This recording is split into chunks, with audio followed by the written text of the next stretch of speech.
Innallaha ta'ala yaqulu inni la'ahimmu bi ahlil ardi adaba fa idza nazartu ila ummari buyuti wal mutahabbina fi wal mustaghfirina bil ashar saraftu adabi anhu. Sesungguhnya Allah Ta'ala berfirman, sungguh aku hendak menyiksa penghuni bumi, akan tetapi ketika aku menyaksikan orang-orang yang masih memakmurkan masjid, orang yang saling mengasihi semata-mata karena aku, dan orang yang memohon ampunan di waktu sahar.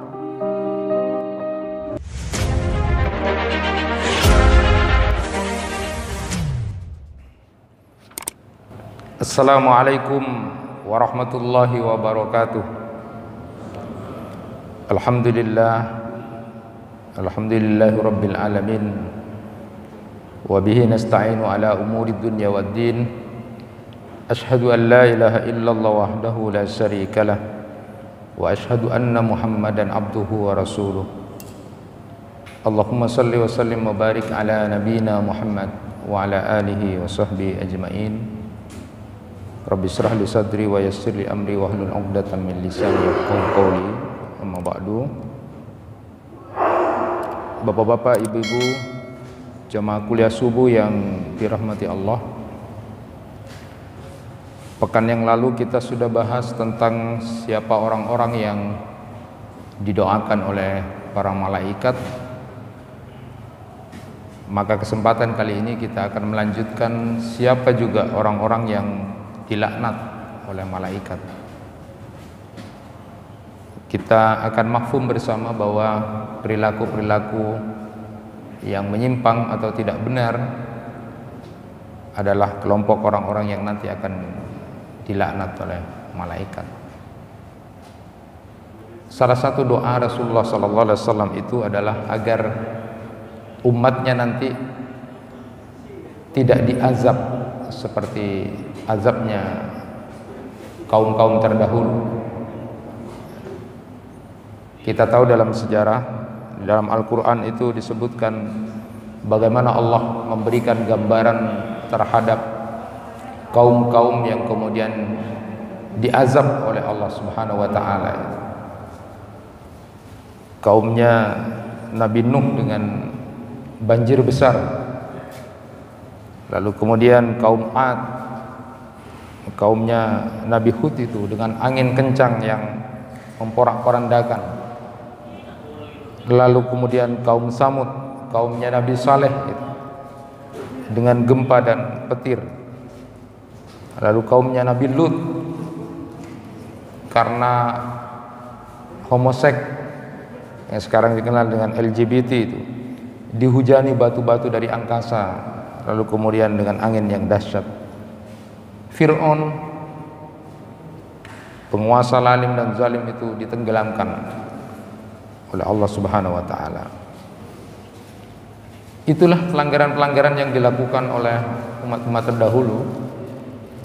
Nah, salah satu bentuk kecintaan dari Rasulullah SAW itu mendoakan agar umatnya tidak diazab seperti azab-azab seperti itu seluruhnya. Maka penting Bapak dan Ibu sekalian untuk sama-sama kita belajar di posisi mana kita, di posisi mana kita, peran kita di posisi mana. Apakah kita termasuk orang-orang yang naudzubillah pemantik, pemancing murkanya Allah, atau justru menjadi orang-orang yang kemudian menjadi peredam murka Allah. Kalau kita melihat kedurhakaan, kemaksiatan yang sudah merajalela, sudah tampak terang-terangan, maka mungkin sudah murka Allah itu sudah bisa terjadi. Belajar dari kaum Saba atau negeri Saba yang dulu diberikan kenikmatan oleh Allah Subhanahu wa Ta'ala, sebuah negeri yang luar biasa diberikan kenikmatan oleh Allah Subhanahu wa Ta'ala, tetapi karena kekufuran dan kedurhakaannya maka kemudian Allah membalikkan semuanya menjadi sebuah petaka. Negeri itu diberikan kesulitan-kesulitan yang luar biasa. Padahal sebelumnya disebut dengan baldatun thayyibatun wa rabbun ghafur, sebuah negeri yang kemudian banyak mendapatkan kenikmatan dan ampunan dari Allah. Mudah-mudahan negeri kita, bangsa kita, bangsa Indonesia masih tetap bisa terselamatkan menjadi negara yang baldatun thayyibatun wa rabbun ghafur. Masyiral muslimin rahimakumullah. Maka sekarang yang penting adalah sekali lagi peran kita, posisi kita, apakah termasuk orang yang menjadi pemantik, pemancing murkanya Allah, atau harus menjadi orang yang kemudian menjadi peredam murka Allah. Di dalam hadis itu disebutkan, dalam hadis qudsi riwayat Imam Baihaqi itu dari Anas bin Malik radhiyallahu an, Allah Subhanahu wa taala berfirman, Innallaha ta'ala yaqulu inni la'ahimmu bi ahlil ardi adaba fa idza nadhartu ila ummari buyuti wal mutahabbina fi wal mustaghfirina bil ashar saraftu adabi anhum. Sesungguhnya Allah Ta'ala berfirman, sungguh aku hendak menyiksa penghuni bumi, akan tetapi ketika aku menyaksikan orang-orang yang masih memakmurkan masjid, menyemarakkan rumah-rumahku, orang yang saling mengasihi semata-mata karena aku, dan orang yang memohon ampunan di waktu sahar, maka aku alihkan siksa dari mereka. Jadi menurut hadits qudsi ini ada 3 hal yang menjadi peredam murka Allah. Kalau sudah melihat keadaan sistem, lalu kemudian apa yang terjadi di sebuah tempat atau komunitas, maka kemudian yang menjadi peredam murka Allah itu yang pertama adalah orang-orang yang memakmurkan masjid. Orang-orang yang memakmurkan masjid. Jadi dalam hadis qudsi ini disebutkan bahwa Allah sudah hendak memberikan azab, sudah terlalu kedurhakaannya, sudah terlalu kemaksiatan yang ada itu. Tetapi kemudian ketika aku melihat orang-orang yang masih memakmurkan masjid, ada orang-orang yang memakmurkan masjid, lalu ada orang yang saling menyayangi karena Allah, lalu tangisan orang-orang yang minta ampunan kepada Allah di waktu sahar itu, aku palingkan azab itu, kata Allah. Yang pertama yang menjadi peredam murka Allah itu adalah orang-orang yang memakmurkan masjid. Siapa orang-orang yang memakmurkan masjid itu? Ada 2 pemaknaan tentang pemakmuran masjid. Yang pertama adalah orang-orang yang peduli terhadap keadaan masjid. Jadi mau membangun, memperkuat bangunannya, ada sesuatu yang tidak baik, yang rusak di masjid, diurusin. Itu adalah termasuk orang-orang yang memakmurkan masjid. Itu yang pertama. Berdasarkan hadis Nabi sallallahu alaihi wasallam, "Man bana lillahi masjidan walau kamafhasi qutat banallahu lahu baitan fil jannah." Siapa orang yang mendirikan masjid karena Allah sekalipun hanya sebesar sarang burung, maka Allah akan mendirikan sebuah rumah untuknya di surga. Hadis riwayat Ahmad dan Ibnu Majah. Jadi secara material, orang yang memakmurkan masjid itu adalah orang yang mikirkan nasibnya masjid itu, diurus masjid itu adalah orang yang memakmurkan masjid. Lalu yang kedua, orang yang memakmurkan masjid itu adalah orang yang mendirikan sholat jamaah rutin, ibadah-ibadah yang dia lakukan dalam rangka takarrub kepada Allah Subhanahu wa taala, dan itu memang tujuan didirikannya masjid. Berdasarkan Quran surat An-Nur ayat 36, fi buyutin adinallahu an turfa'a wa yudhkara fiha ismuhu. Jadi di rumah-rumah atau masjid yang oleh Allah telah diizinkan untuk didirikan dan disebut asmanya di situ. Jadi kalau begitu memakmurkan masjid ini ada 2 pengertian. Orang-orang yang ngurusin masjid, lalu kemudian orang-orang yang memang selalu datang untuk berkunjung ke masjid untuk melaksanakan amal ketaatan kepada Allah. Itulah orang-orang yang memakmurkan masjid. Inilah kelompok orang yang menjadi peredam murkanya Allah. Sudah pantas Allah memberikan azab sebenarnya, tetapi kemudian dilihat masih ada orang-orang yang mau memakmurkan masjid, yang mau mengurusin masjid, yang mau datang ke rumah-rumah Allah untuk menyebutkan asmanya. Mudah-mudahan kita termasuk orang-orang yang menjadi peredam murka Allah itu, orang yang selalu kemudian istiqomah dan ajak untuk mengurusi dan memakmurkan masjid. Di dalam Al-Quran disebutkan, A'udzubillahi minasyaitonirrajim, innama ya'muru masajidallah man amana billahi wal yawmil akhir wa aqamas salata wa ataz zakata wa lam yahsa illallah fa asa ulaika an yakunu minal muhtadin. Sesungguhnya yang layak memakmurkan masjid itu hanyalah orang-orang yang menyatakan beriman kepada Allah dan hari akhir, serta mendirikan salat dan menunaikan zakat, dan ia tidak takut kepada siapa kecuali Allah. Kiranya mereka itulah orang-orang yang dapat diharapkan mendapatkan petunjuk. Jadi orang yang bisa memakmurkan masjid itu adalah orang-orang yang memang beriman kepada Allah dan hari akhir. Dia mendirikan salat lalu kemudian menunaikan zakat, dan dia tidak pernah takut kepada siapapun. Tidak pernah takut kepada siapapun kecuali kepada Allah. Yang kedua, orang yang menjadi peredam murkanya Allah itu adalah orang-orang yang saling menyayangi karena Allah. Wal mutahabbina fi, orang-orang yang saling mencintai, menyayangi karena Allah. Jadi keadaan saling mencintai antara satu orang dengan orang lain itulah yang membuat Allah Subhanahu wa taala meredam murkanya. Masih ada orang yang kemudian saling mencintai karena Allah.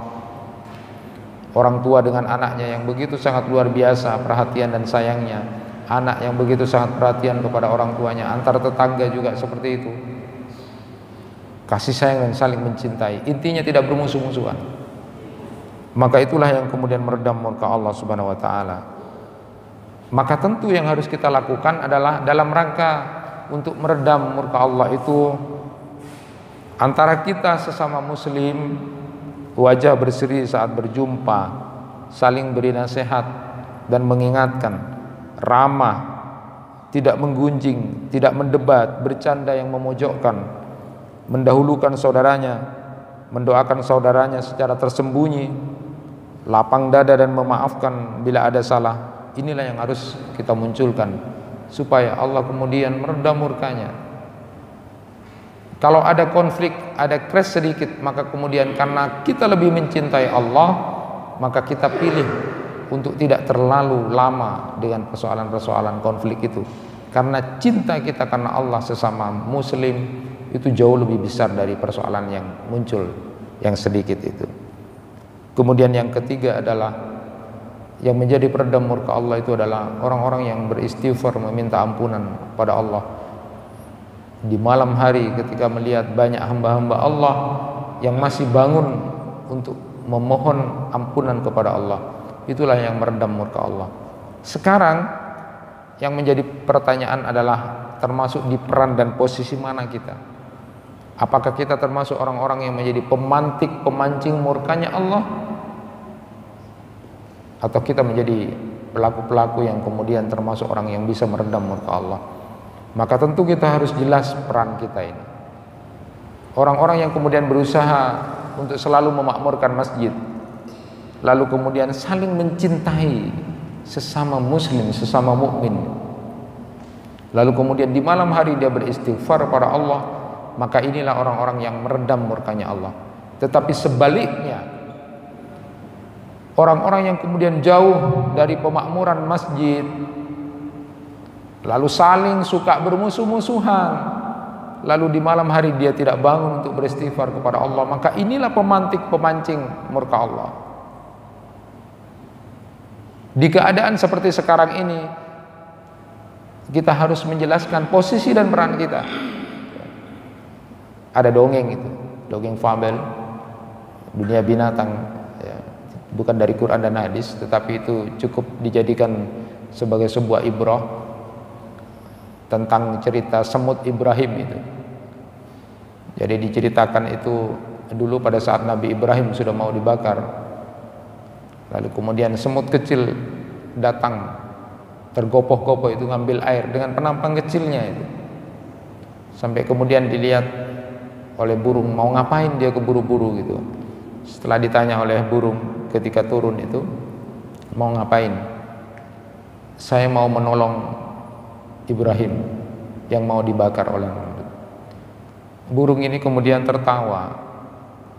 Apa peran air kecil yang akan dibawa oleh penampang semut ini? Punya pengaruh apa terhadap api yang begitu besar menyala-nyala?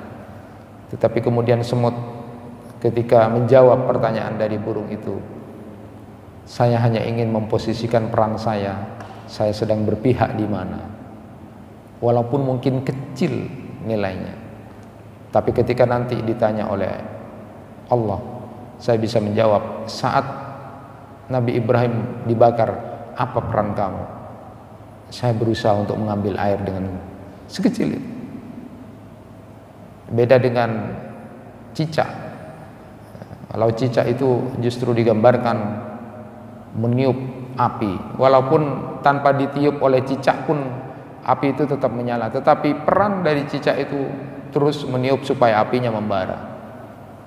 Sehingga kemudian disebutkan kalau semut di dalam hadis itu disebutkan jangan dibunuh semut itu, kecuali semut yang gatal atau semut yang menyakitkan. Ketika ada seorang nabi yang kemudian membunuh seekor semut yang menggigit lalu membakar semua, ditegur oleh Allah. Bahkan di dalam Al-Quran juga ada surat An-Naml, surat semut. Tetapi kalau cicak, bunuh. Nah sekarang posisinya adalah, apakah kita termasuk pemancing murkanya Allah, atau justru kita menjadi orang yang menjadi peredam murkanya Allah? Itu perannya harus jelas di suasana dan keadaan seperti sekarang ini. Harus jelas posisi kita. Jangan takut, jangan kemudian tengah-tengah. Berusaha untuk menjadi orang yang jelas dalam posisi yang harus kita lakukan. Ma'asyiral muslimin rahimakumullah. Oleh karena itu maka diantaranya jauhilah apa-apa yang kemudian bisa dilaknat oleh Allah, para malaikat, dan orang-orang semuanya. Saya ingin sampaikan sekarang lanjutannya, siapa orang-orang yang dilaknat oleh malaikat itu. Yang pertama adalah orang yang akan dilaknat itu artinya didoakan kejelekannya atau keburukan oleh malaikat. Dan ini sudah dikabarkan oleh Allah dan Rasulnya. Yang pertama adalah orang-orang yang akan dilaknat oleh para malaikat itu adalah orang-orang yang pelit atau orang-orang yang bakhil. Didoakan agar hartanya dihabiskan saja. Sudah disebutkan pada pekan yang lalu, ma min yaumin yusbihul ibad fi illa malaikani yanzilan fa yaqulu ahaduhuma Allahumma a'ti munfiqan khalafa wa yaqulul akhar Allahumma a'ti mumsikan talafa. Tidak ada satu hari pun di mana seorang hamba berada di waktu pagi melainkan dua malaikat turun kepadanya. Salah satu di antara keduanya berkata, ya Allah, berilah ganti kepada orang-orang yang berinfak. Dan malaikat satunya kemudian berdoa, ya Allah, hancurkanlah, habiskanlah harta orang-orang yang kikir. Jadi yang pertama dilaknat oleh malaikat itu adalah orang-orang yang bahil atau orang-orang yang kikir. Nabi SAW mengajarkan kepada kita untuk terhindar dari bakhil ini. Di antara doa yang kita baca adalah yang diajarkan oleh Nabi, Allahumma inni a'udzubika minal jubn wal bukhl. Kenapa agama begitu sangat menekankan untuk menjauhkan bakhil atau kikir ini? Karena ini adalah sifat karakter yang kemudian menghancurkan umat-umat terdahulu dan bisa membinasakan kita di dunia, apalagi nanti di akhirat. Jadi jangan kikir. Saya ingin sampaikan secara psikologis ini buat kita, bahwa memang secara psikologis manusia itu takut kehilangan. Ini yang disebut dengan respon defensif yang bersifat antisipatif. Jadi setiap manusia itu memiliki kecenderungan untuk mempertahankan hak miliknya, apalagi itu sudah dirasa nyaman. Jadi kalau sudah jabatannya, pangkatnya, kedudukannya, hartanya enak, kok mau diganggu gitu, kok mau diganggu karena ada takut kehilangan, itu namanya respon defensif, takut kehilangan. Maka dia akan berusaha untuk secara emosional dia akan menjaga itu. Tidak mau saya, akan cemas ya. Dia akan menjadi orang yang agresif kalau mau diambil kedudukannya, hartanya, maka dia pasti marah, itu cemas. Itu memang secara psikologis manusia begitu. Nah kemudian karena itulah kemudian Allah mengajarkan apa yang namanya mekanisme pengendalian yang dikenal dengan zakat, infak dan sedekah, supaya manusia itu kemudian tidak menjadi orang yang kikir atau bakhil itu.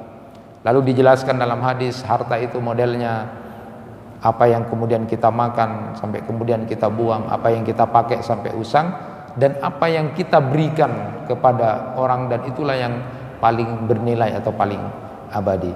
Nah memori itu kemudian dimasukkan, ajaran agama itu dimasukkan ke dalam otak manusia supaya terkendali sifat mental barrier-nya itu, merasa bahwa takut kehilangan dan ini adalah milikku, itu kemudian bisa terhapus dengan ajaran-ajaran agama seperti itu, sehingga nanti muncul kesadaran untuk tidak menjadi orang bakhil itu. Banyak penelitian sudah di beberapa tempat bahwa orang-orang itu menjadi sehat, menjadi nyaman hidupnya adalah karena dia suka berbagi. Tetapi sebaliknya, kalau orang itu bakhil, kalau orang itu kikir, dia akan menjadi orang stres dan sakit-sakitan. Kenapa? Karena dia mikir hartanya terus, takut hilang, takut kebakar, takut kecuri. Nah orang-orang seperti inilah yang kemudian menjadi orang-orang yang bakhil. Naudzubillah. Jadi yang pertama adalah kelompok orang-orang yang bakhil atau pelit atau kikir, itulah yang kemudian dilaknat oleh malaikat. Yang kedua, 3 dan 4 itu dalam satu hadis, dan ini biasanya disampaikan di bulan Ramadan.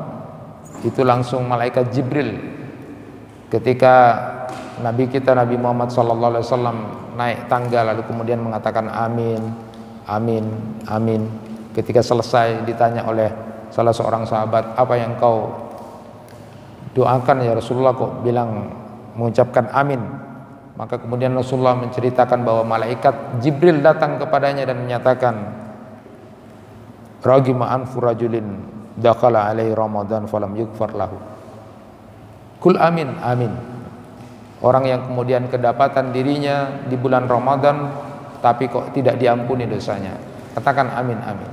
Jadi yang dilaknat, malaikat Jibril mengatakan amin, orang yang sudah masuk Ramadan tapi kok tidak diampuni dosanya.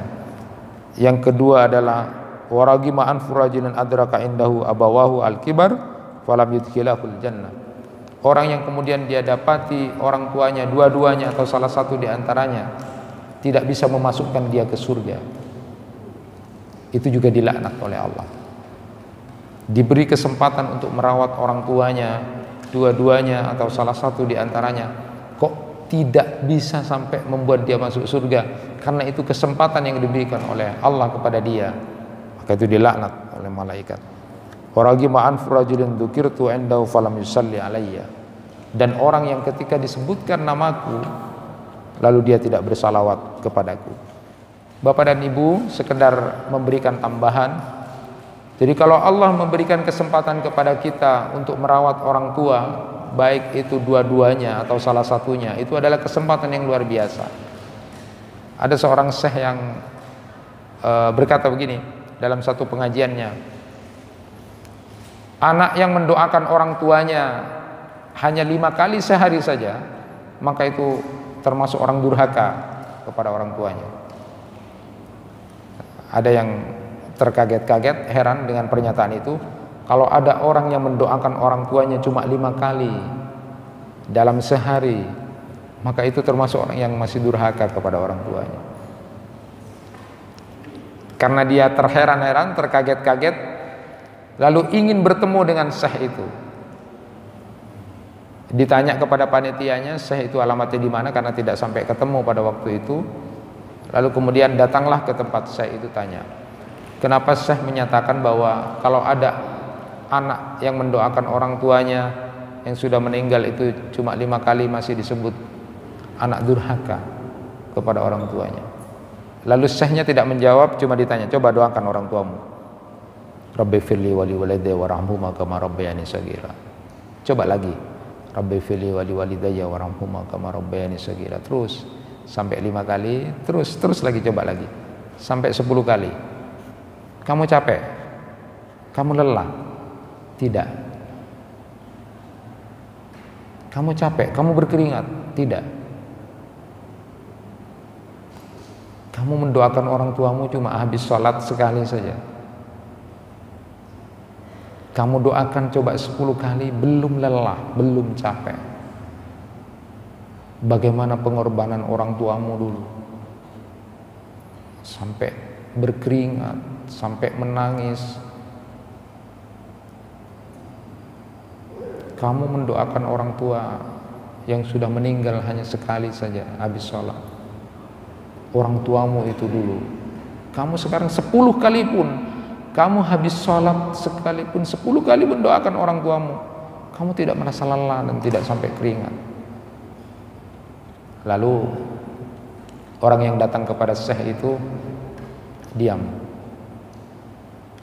Apalagi kita tidak pernah mendoakan orang tua kita yang sudah meninggal.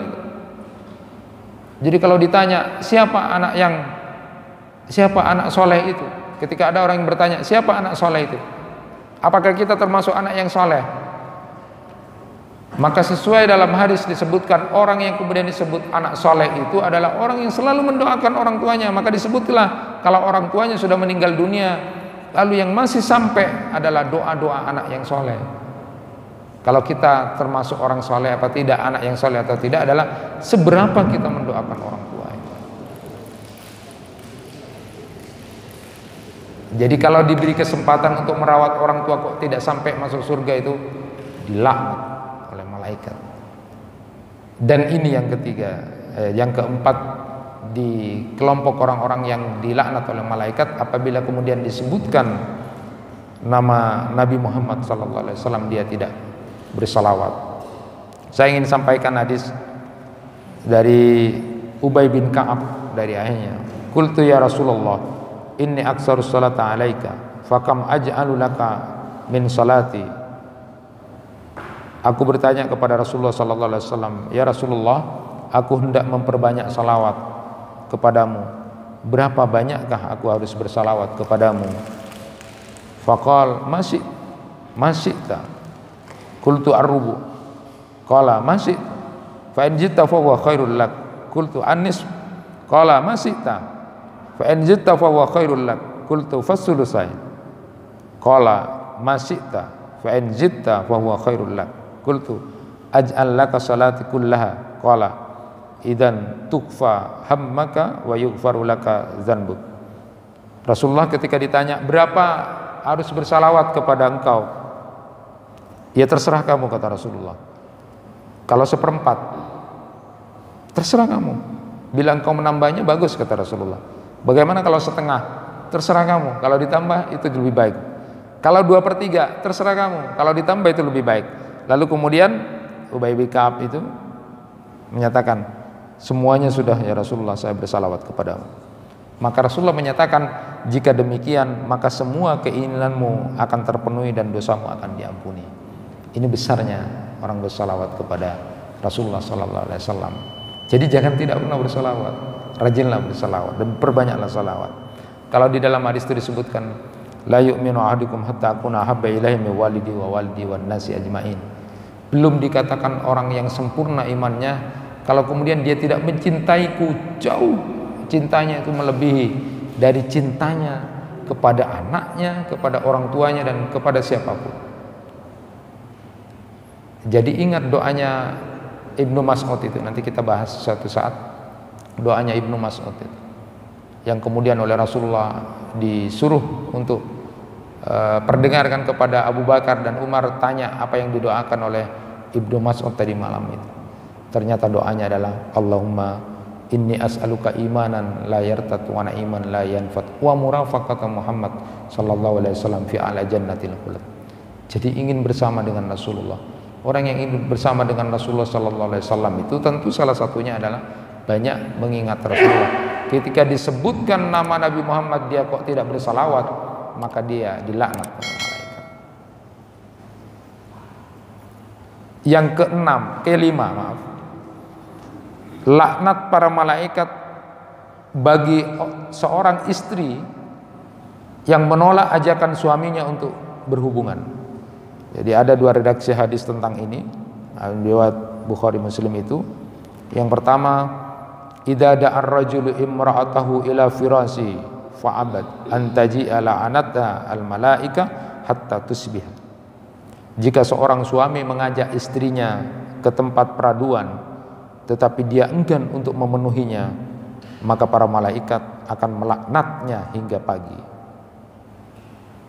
Yang kedua, idza batatil mar'atu hajiratan firasa zaujaha la'anathal malaika hatta tusbiha. Jika seorang wanita tidur dengan meninggalkan tempat tidur suaminya, maka para malaikat melihatnya hingga pagi, melalatnya hingga pagi. Nah, di riwayat lain itu disebutkan dengan hatta tarji, hingga si istri kembali. Inilah dalil yang kemudian menunjukkan haramnya perempuan menolak ajakan suami untuk berhubungan.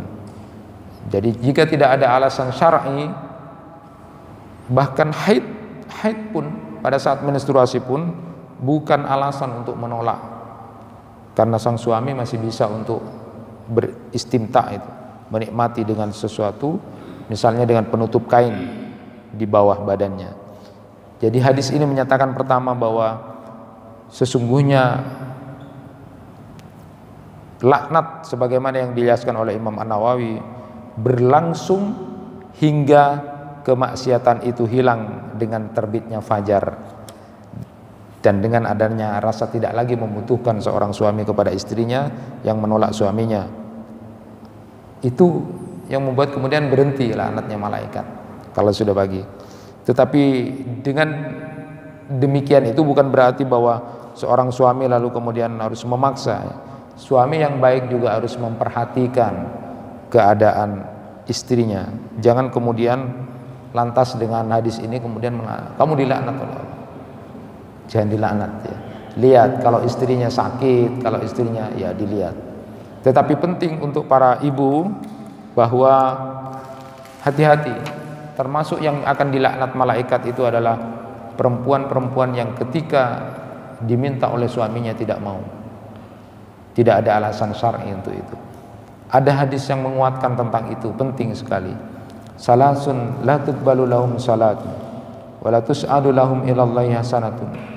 Asyakron hatta yusha wal mar'atu as-sahid 'alaiha zaujaha wal abdul abik hatta yarji'a fayada'u yadahu fi yadi mawalihi. Ada 3 orang yang salatnya tidak diterima, ada 3 orang yang salatnya tidak diterima dan kebaikan mereka tidak akan naik kepada Allah. Yang pertama adalah orang yang mabuk sampai dia sadar. Yang kedua adalah wanita yang dibenci oleh suaminya. Yang ketiga adalah seorang hamba sahaya yang lari dari majikannya sampai dia kembali ke tuannya. Ada juga dalam hadis riwayat Ibnu Umar itu, isnani la tujawizu salatuhuma ru'usahuma abdun abik min mawalihi hatta yarji'a ilaihim wa imra'atun asad zawjaha hatta tarji'. Ada 2 orang yang salat mereka tidak melewati kepala mereka. Seorang hamba sahaya yang lari dari majikannya hingga dia kembali, dan seorang wanita yang berbuat maksiat kepada suaminya hingga dia kembali. Jadi ibu-ibu terutama hati-hati ya. Kalau memang tidak ada alasan syar'i maka penuhilah suaminya. Gampang sebenarnya ibu-ibu itu. Ibu-ibu itu sebenarnya gampang untuk mendapatkan doa dari malaikat itu. Ya, tidak laknat dari malaikat, buat ridho suami saja. Di dalam hadis itu disebutkan kalau seorang wanita yang mati dalam keadaan suaminya ridho, itu sudah masuk surga. Gampang, pokoknya buat ridho suami. Hanya kadang-kadang banyak suami menyempatkan ridho itu dengan cara mau kawin lagi, nikah lagi. Gampang gitu kan. Ridho, kalau ridho sudah gampang akan diridhoi gitu. Tapi banyak juga ibu-ibu yang menolak kemudian. Jangan ridho yang itu katanya. Jangan ridho yang itu. Nah, jangan ridho yang itu gitu. Ridho yang lain saja. Karena memang gampang. Perempuan sudah dijamin masuk surga kalau dia dapat ridho dari suami ya. Nah, yang keenam, malaikat akan melaknat orang-orang yang menodongkan atau mengacungkan senjata kepada seorang muslim. Man asara ila akhihi bihadidatin fa innal malaikata tal'anuhu hatta yad'u wa in kana akhu li abihi wa ummi. Siapa yang menodongkan sebuah besi kepada saudaranya sesama muslim, maka malaikat akan melaknatnya hingga dia meninggalkannya, walaupun kepada saudara ayah, kepada ibunya.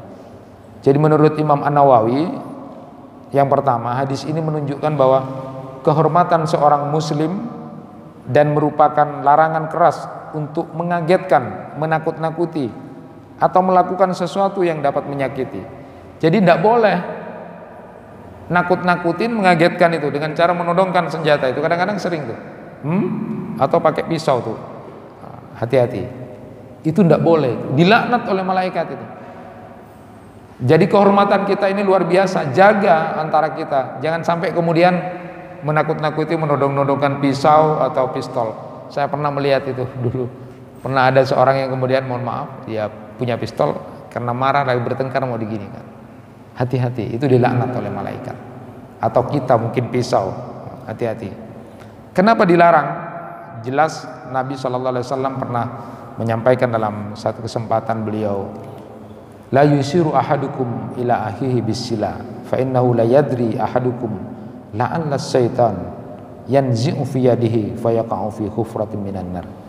Jangan seseorang di antara kalian menodongkan sebuah senjata kepada saudaranya, karena dia tidak tahu, barangkali setan mencabut dari tangannya sehingga dia kemudian tersungkur ke dalam neraka. Jadi tidak boleh mengacung-acungkan itu. Siapa tahu kalau kemudian lagi ada setan marah, ya marah kamu, langsung diteruskan itu, atau kemudian dibedilkan. Karena ini masalah kehormatan. Jangan menodongkan senjata kepada sesama muslim, walaupun itu main-main, karena itu bisa mengakibatkan laknat dari malaikat. Nah, gitu saja, bercanda gitu dilarang, apalagi kemudian kita menyakiti sesama muslim atau melukai atau bahkan membunuhnya. Saya agak singkat. Yang ketujuh adalah orang yang menisbatkan diri kepada selain ayahnya dan kepada selain walinya. Ya, manidda ila ghairi abihi awintama ila ghairi mawali fa alaihi laknatullah wal malaika wan nas ajmain la yaqbalullahu minhu yaumal qiyamah sarfan wala adla. Siapa yang mengaku atau menisbatkan kepada selain ayahnya atau bersandar kepada orang yang bukan walinya, maka laknat Allah juga para malaikat dan seluruh manusia menimpa mereka. Dan pada hari kiamat Allah tidak akan menerima dari mereka baik yang fardu maupun yang sunnah. Jadi hati-hati, jangan kemudian menisbatkan bukan ayahnya dibilang ayah, jangan kemudian bukan walinya dibilang wali, karena ini bentuk daripada kufur nikmat, akan dilaknat oleh malaikat. Orang yang menisbatkan diri kepada selain ayahnya atau kepada selain walinya. Yang kedelapan, laknat para malaikat kepada orang yang membatalkan amanah seorang muslim. Nabi SAW bersabda, wa dhimmatul muslim wahida yas'a biha adnahu faman ahfa musliman fa alaihi laknatullah wal malaikah wan nasi ajmain la yuqbalu minhu yaumal qiyamah sarfun wala ad. Dan jaminan kaum muslimin itu satu, yang diberikan oleh yang paling rendah di antara mereka pun. Barang siapa yang membatalkan jaminan seorang muslim, maka dia mendapatkan laknat dari Allah, malaikat dan manusia. Dan pada hari kiamat tidak akan diterima darinya fardu maupun sunnah. Yang kesembilan, laknat malaikat kepada orang yang kafir setelah beriman atau murtad. Itu dalam Quran surat Ali Imran ayat 86 sampai 89. Jadi kalau ada orang yang mati murtad, padahal dia beriman lalu mati, murtad lalu mati, itu dilaknat. Makanya kita berdoa salah satunya adalah Allahumma inni as'aluka imanan la yartad, memohon kepada Allah agar iman ini tidak sampai menjadi kufur atau menjadi murtad. Yang ke-10, laknat para malaikat kepada orang yang menghalangi ditegakkannya qisas atau tuntutan balas bagi orang yang berhak mendapatkannya. Wa man hala bainahu wa bainahu fa alaihi laknatullah wal malaika wan nasi ajmain. Siapa yang menghalangi dengan hukuman qisas, maka dia mendapatkan laknat dari Allah, para malaikat dan manusia. Yang ke-11, laknat para malaikat pada orang kafir yang mati dalam keadaan kafir.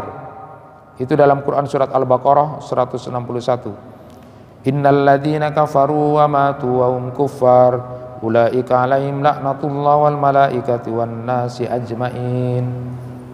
Jadi laknat malaikat itu kepada orang kafir yang mati dalam kekafirannya. Ada 14 kelompok di sini yang dilaknat oleh malaikat. Yang ke-12 adalah orang yang mencela dan mencaci para sahabat. Man sabba ashabi fa alaihi laknatullah wal malaikati wan nasi ajmain. Siapa yang mencela sahabat-sahabatku, maka dia akan mendapatkan laknat dari Allah, malaikat dan seluruh manusia. Jadi tidak bisa dibandingkan sahabat-sahabat Rasulullah. Engkau memberikan emas sebesar gunung Uhud, dari hebatnya para sahabat Rasulullah sallallahu alaihi wasallam. Tidak ada orang yang mencela sahabat itu, kecuali mungkin ada salah satu kelompok di kelompok Syiah itu yang mencaci sahabat. Ya. Dilaknat oleh malaikat orang yang mencela dan mencaci para sahabat. Ke-13 dan 14 ini saya satukan karena berkaitan dengan laknat para malaikat kepada orang-orang yang melakukan kemungkaran di Madinah dan orang-orang yang kemudian menzalimi penduduk Madinah atau menakut-nakutinya. Rasulullah sallallahu alaihi wasallam bersabda, "Al-Madinah haram. Wa man ahdatsa fiha hadasan aw muhditsan fa alaihi laknatullah wal malaika wan nasi ajmain." Kemudian hadis yang satunya, "Man akhafu alul Madinah fa alaihi laknatullah wal malaika wan nasi ajmain." Jadi laknat para malaikat kepada orang yang melakukan kemungkaran di Madinah dan kemudian orang-orang yang menzalimi penduduk Madinah, maka itu akan dilaknat oleh para malaikat. Bapak dan Ibu yang dirahmati Allah, kiranya pada 2 pertemuan ini kita sudah bahas siapa orang-orang yang didoakan oleh para malaikat. Itu luar biasa karena kedudukan malaikat itu yang tinggi di sisi Allah Subhanahu wa taala. Lalu kemudian pekan ini kita sudah bahas siapa orang-orang yang kemudian dilaknat oleh malaikat. Jauhilah apa-apa yang kemudian dilaknat oleh para malaikat, karena itu pasti sesuatu yang tidak baik. Mengakhiri kajian kita kali ini, saya ingin sampaikan ungkapan dari Ja'far As-Shadiq rahimahullah dalam Hilyatul Auliya itu. Beliau menyatakan, "Man istasghara zallata nafsihi ista'dama zallata ghairi. Wa man istasghara zallata ghairihi ista'dama zallata nafsihi." Siapa yang memandang kecil kesalahan dirinya, maka dimungkinkan dia akan memandang besar kesalahan orang lain. Tetapi sebaliknya, siapa yang kemudian memandang bahwa kecil kesalahan dirinya, maka dia dimungkinkan akan memandang besar kesalahan dari orang lain. Maka persis seperti yang disabdakan oleh Rasulullah, "Tuba liman syagalu aibuhu an uyubin nas." Berbahagialah orang-orang yang selalu disibukkan oleh cacat aib dirinya dan dia tidak sempat untuk memikir cacat orang lain. Silahkan lihat kesalahan-kesalahan dirinya itu besar, maka dia pasti akan melihat kesalahan orang lain kecil. Tetapi sebaliknya, kalau dia selalu melihat bahwa kesalahan-kesalahan yang dia buat itu kecil, maka dia akan melihat kesalahan-kesalahan yang dibuat orang lain itu pasti dianggap besar, dan itu sebuah kesalahan. Jadilah kita pemancing, peredam murkanya Allah. Jangan menjadi orang yang justru menjadi pelaku Allah ingin memberikan murka kepada kita. Mudah-mudahan kita selalu istiqomah, acik di dalam ibadah dan ketaatan kita kepada Allah, dan pada akhirnya kita menjadi orang-orang yang husnul khatimah. Kita akhiri, subhanakallahumma wa bihamdika asyhadu an la ilaha illa anta astaghfiruka wa atubu ilaik. Wassalamualaikum warahmatullahi wabarakatuh.